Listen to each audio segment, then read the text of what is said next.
Comment valider une propre firme? Dans cette vidéo, je vais vous donner ma stratégie qui me permet depuis plusieurs années de valider des propres firmes à l'infini.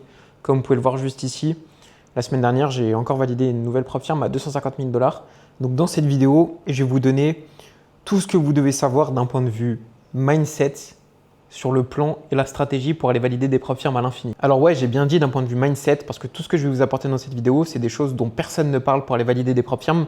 Pourtant, c'est les choses les plus importantes que vous devez avoir en tête pour changer votre façon de voir les choses sur votre challenge. Tout ce qu'on va voir dans cette vidéo, ça va vraiment être des concepts qui vont vous permettre de valider des propres firmes, d'améliorer votre trading, mais surtout de devenir rentable sur du long terme. Le concept numéro 1 dont je veux parler dans cette vidéo, c'est celui de prendre conscience que ton challenge doit durer 3 semaines maximum. En gros, passer 6 mois sur un challenge, c'est inutile. Déjà dans un premier temps parce que tu vas passer 6 mois dessus et à la fin, dans la plupart des cas, tu vas le cramer. Mais aussi surtout parce que pendant plusieurs mois, il n'y aura aucun changement dans ta vie. Ça veut dire que tu ne seras ni celui qui a validé une prop, ni celui qui a cramé une prop. En fait, passer 6 mois sur un challenge, c'est contre-productif. Ça va t'apporter aucun changement dans ta vie.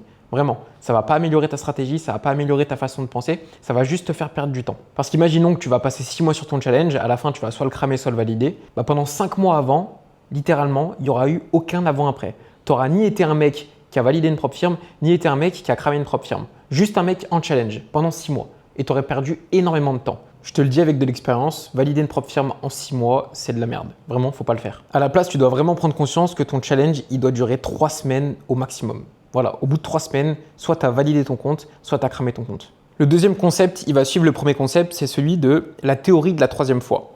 Concrètement, tu dois prendre conscience que c'est peut-être au bout de ton 3e challenge que tu vas valider ta propre. Regarde, on fait quelque chose. Si je te dis qu'il y a une garantie sur ta validation de propre firme et que c'est sûr qu'au bout de la 4e fois où tu vas tenter un challenge, tu vas réussir. Si je te dis ça comme ça, qu'est-ce que tu vas te dépêcher de faire? Tu vas te dépêcher de cramer 3 challenges pour aller valider à la 4e fois. Et c'est exactement ça que ce principe, il a pour but d'expliquer. Si tu as une bonne stratégie, si tu travailles correctement, tu te formes correctement, tôt ou tard, il y a une garantie sur le fait que tu vas finir par valider une propre firme. C'est qu'une question de temps. Par contre, ce que je dis à travers ce deuxième concept, c'est que je ne dis pas que tu dois gambler. C'est-à-dire vite cramer un challenge en 24 heures, un autre en 24 heures pour valider. Non, c'est quand même pas comme ça qu'il faut faire. Mais au final, ça fait le lien avec le premier point, dans lequel tu dois comprendre que si tu te dépêches, tu auras plus de résultats que le mec qui prend 6 mois à valider sa propre firme. En fait, ces deux premiers concepts, ils sont intimement liés et vous devez vraiment comprendre que vous ne devez pas passer 6 mois sur un challenge, vous devez passer grossièrement 3 semaines et que vous devez accepter que c'est peut-être pas du premier coup que vous allez valider votre propre firme, mais que si vous avez une bonne stratégie, tôt ou tard, vous allez la valider. Troisième concept dont je veux parler dans cette vidéo, c'est celui de comprendre que vous devez commencer avec des petits comptes, des maximum 50 000 $ en challenge au début. En fait, avec du recul, je me suis rendu compte qu'il vaut mieux acheter 4 comptes à 50 000 $ qu'un seul compte à 200 000 $. Parce qu'au final, ton focus, tu dois uniquement le mettre sur le fait d'avoir un compte funded. Parce que demain, tu fais 3% en funded, sur un compte à 50K, c'est beaucoup plus intéressant que sur un compte à 200K en démo, où tu es juste en challenge et au final, tu ne fais pas d'argent. Ton but, c'est de te focus sur avoir un compte financé pour enfin faire des vrais gains. En plus, l'avantage quand tu commences avec 4 petits comptes, par exemple, au lieu d'avoir un seul gros compte, d'un point de vue price, c'est souvent la même chose, mais surtout, tu as beaucoup moins de stress. Si tu acceptes que tu vas peut-être pas valider ton challenge du premier coup, sans gambler encore une fois, tu vas respecter ta stratégie, mais on le verra dans le point numéro 5 juste après. Justement, je vais vous expliquer comment moi je valide, comment je risque sur mes positions.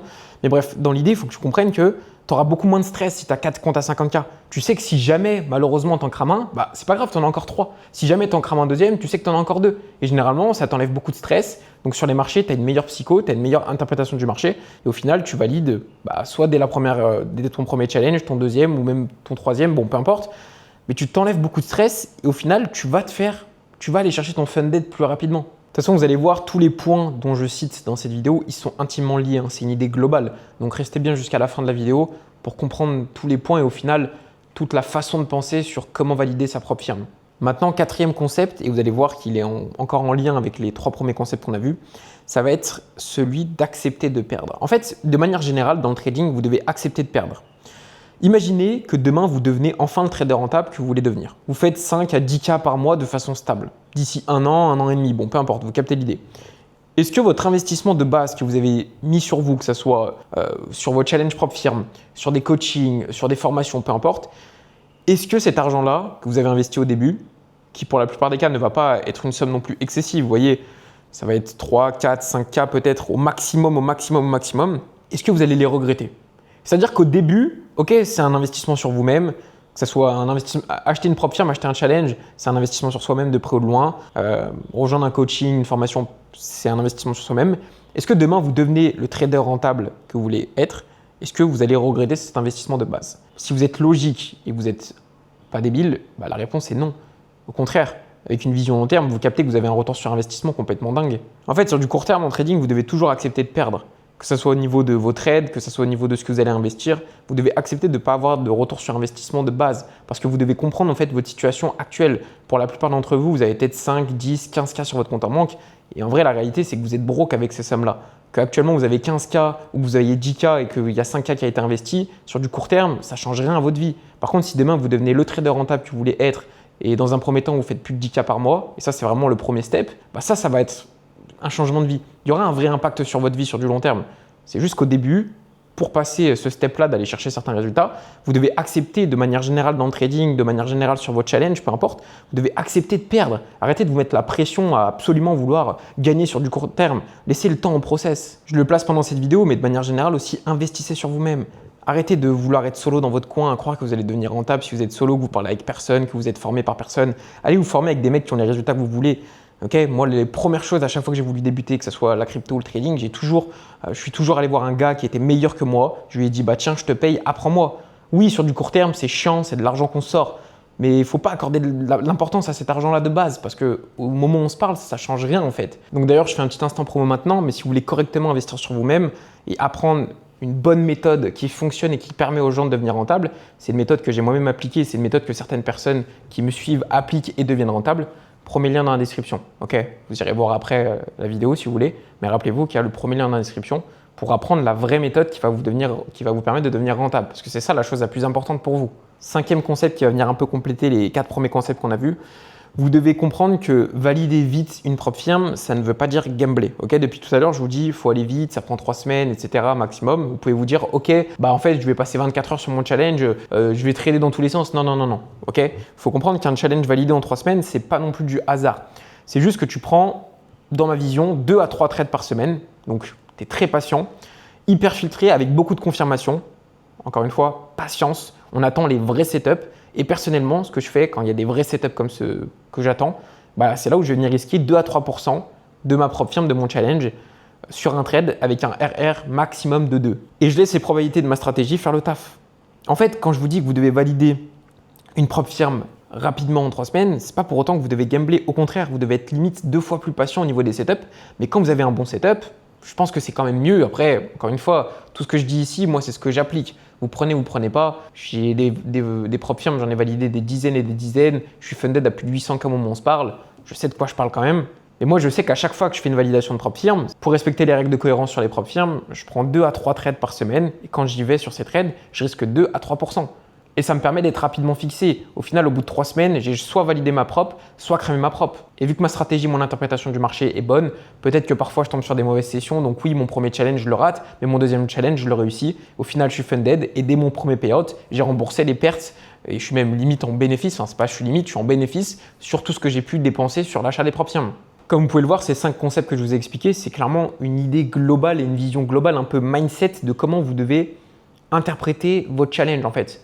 Arrêtez d'avoir peur, arrêtez de vous mettre trop de pression, arrêtez de vouloir passer 6 mois sur un challenge. Pensez long terme en fait. Pour conclure un petit peu cette vidéo, c'est ce que je disais un peu plus tôt, mais comprenez qu'avec 5 ou 10K sur votre compte en banque actuellement, genre vous êtes broke. Donc il n'y a aucune différence entre 10K ou 6K sur votre compte sur lequel vous avez mis 2, 3, 4K dans des coachings ou dans des validations de propre firme. Il n'y a aucune différence. Il ne faut pas trop accorder d'importance à l'argent au début quand vous formez. Il faut vraiment mettre votre priorité sur aller faire du cash, aller vous faire funded au final, avoir la bonne stratégie dans un premier temps, mais ensuite aller être funded et faire des payouts pour aller chercher 5, 10, 15, 20K par mois. Ça, c'est le premier step. Après, vous commencez à construire votre fonds propre.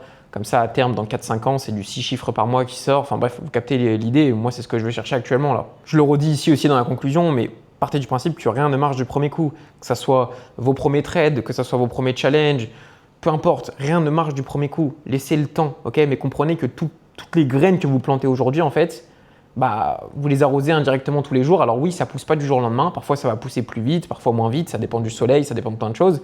Mais qu'au final, si vous avez planté les bonnes graines et que tous les jours vous arrosez, c'est-à-dire vous faites les bons efforts, bah, tôt ou tard, votre arbre il va pousser, votre plante elle va pousser, peu importe, vous voyez ce que vous voulez. Mais ça finira par fonctionner.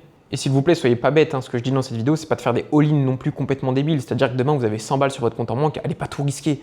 Ok, si vous avez 100 balles sur votre compte en banque, allez à l'intérim, allez vous faire un petit matelas de sécurité de 6-7K et tout ce que vous avez au-dessus, vous l'investissez sur vous-même, sur des propres firmes, peu importe, enfin, vous captez l'idée. Mais comprenez que dès que vous avez un minimum de matelas de sécurité qui vous permet de ne pas être à la rue, ce genre de choses, genre prenez des risques. Et gardez en tête que votre priorité, c'est de faire du cash. Et en trading, faire du cash, c'est être funded le plus rapidement possible. Parce que je le rappelle, mais un bon trader, c'est quelqu'un qui fait entre 1 à 10% par mois. Si vous faites ça demain sur un compte à 500 $ en fonds propres, pas très intéressant.